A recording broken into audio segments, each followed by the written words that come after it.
વર્ષનો આજનો અંતિમ દિવસ 2023નું વર્ષ જ્યારે આપણે પૂરું કરી રહ્યા છીએ ત્યારે આપની સમક્ષ મારી એક વાર્તા નાતાલની ભેટ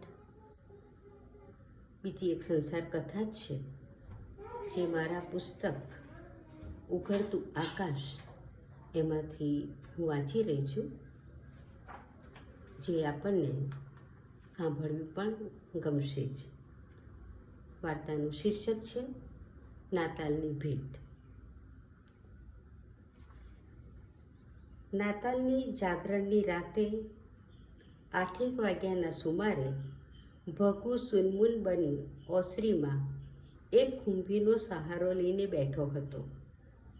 કડકડતી ઠંડી એના હાડને થીજવી નાખે એના કરતાં એની ભીતર માયલામાં વાગેલા કારમાં ઘાએ એના હૈયાને એકદમ થીજવી દીધું હતું. નાનકા સાથે વીતેલી પળોની યાદોએ એને મૂઢ બનાવી દીધો હતો. એને નાનકાની છેલ્લી હઠ યાદ આવી ગઈ. બાપા, મારા હારું નાતાલ પર નવા લુગડા ની આણે તો હું તારાથી રિહાઈ બેહવાનો. આ નાનકો ભગુથી કાયમ માટે રિસાઈ ગયો હતો. ભગુએ પોતાના જીવથી અટકેરા ભાલા નાનકા માટે ઘરમાં ખાવા પૂરતા જે દાણા સંઘરી રાખ્યા હતા એમાંથી થોડા દાણા વેચી કાઢી એ શહેરમાં જઈ નાનકાને શોભે એવા સરસ લુગડા ખરીદી લાવ્યો. ત્યારે નાનકો બહુ ખુશ થઈ ગયેલો. પણ એ જ વખતે પોતાની પડોશમાં રહેતા જીગરજાન ભેરુ જગાનો ઉદાસ ચહેરો જોઈ એણે પરત એના બાપાને કહેલું, બાપા, આવા જ લુગડા તો જગા માટે નહીં આણી શકે? ને ભગુએ તે ક્ષણે હકારમાં ડોકું ઉધણાવ્યું કે નાનકો જગો ખુશ થતાં રમવા દોડી ગયેલા. પણ આ નાનકાને અચાનક નિશાળમાં છાતીમાં એવો દુખાવો ઉપડ્યો કે એને તત્કાલ શહેરમાં મોટા દવાખાનામાં દાખલ કરવો પડ્યો. ડૉક્ટરે તપાસ કરી નિદાન કરતાં કહ્યું, ભાઈ, તમારા દીકરાના હૃદયમાં નાનકડું કાણું છે ને ઓપરેશન કર્યા વગર બીજો કોઈ ઉપાય નથી. ભગુ આ સાંભળી ગભરાઈ ગયો. ભગુ નાનકાને જીવાડવા પોતાનો જીવ આપી દેવાય તૈયાર હતો. એણે ડૉક્ટરને આજીજી કરતાં કહ્યું, સાહેબ, તમે અમારા ભગવાન, મા બાપ ની તમે ઓપરેશનના પૈસાની ચિંતા ન કરતા. હું અબીહાલ ગામ જઈ બદભરી રૂપિયા લઈ આવું છું ને પત્ની મણીના સહારે નાનકાને મેલી એ ગામ જઈ શાહુકારને ત્યાં પોતાની જીવાદોરી સમૂહ ખેતર ગીરવે મૂકી રૂપિયા લઈ તરત પાછો ફર્યો. અભણ ભગુને નાનકાને ખૂબ ભણાવી ગણાવી મોટો ડાક્ટર બનાવવાની ઝંખના હતી.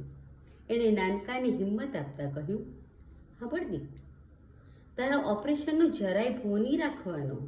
મોટો થાય તારે એવું કામ કરવાનું છે ને. તે બેટા, આ હગડી ઉતાવળ તો તું નાતાલે સારી રીતે મજા કરી શકે એટલા હાતર જ કરી રહ્યો છું. ભગુને નાનકાનો ઓપરેશનનો દિવસ સવારથી અપશુકન્યા લાગી રહ્યો હતો.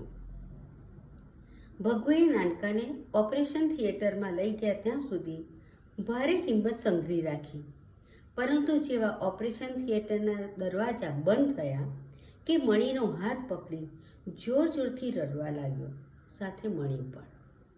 4 કલાક ચાલેલા ઓપરેશન સુધી દરવાજા ભણી મીટ માડી ને ભગવાનને પ્રાર્થના વિનંતી કરતા બેઉ જણા દરવાજો ખોલીને બહાર આવેલા ડૉક્ટરનું બીલું મોડું જોતાં જ હપતાઈ ગયા.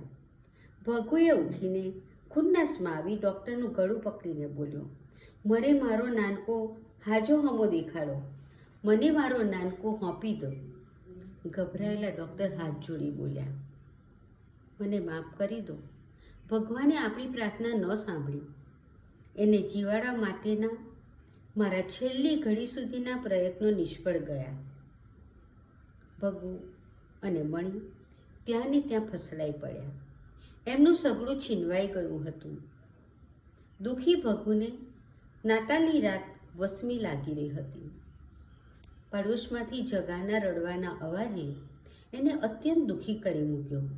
જગાનો બાપ દીકરાને સમજાવી રહ્યો હતો, બેટા, ઘરમાં હમ ખાવા પૂરતા દાણા રહ્યા છે ને, હું તને ત્યાંથી નવા લુગડા લઈ આવું, જરાક તો હમ જ મારા રોયા. ભગુ ત્યાં સહન થતું ન હતું. એ ઝટપટ ઉઠ્યો. ઘરમાં જે નાનકાની આખરી યાદના નિશાની રૂપ જતનપૂર્વક પેટીમાં સાચવીને મૂકેલા નવા નકલ કપડાં એણે બહાર કાઢી, એને આંખે લગાડી, પ્રેમથી ચૂમી લીધા ને પછી જગાને ઘેર જઈ જગાને પોતાની પાસે બોલાવી કહ્યું, જગા, લે બેટા, આ મારા નાનકાએ તને નાતાલની ભેટ મોકલી છે, તે દીકરા પહેરીને ખુશ થા.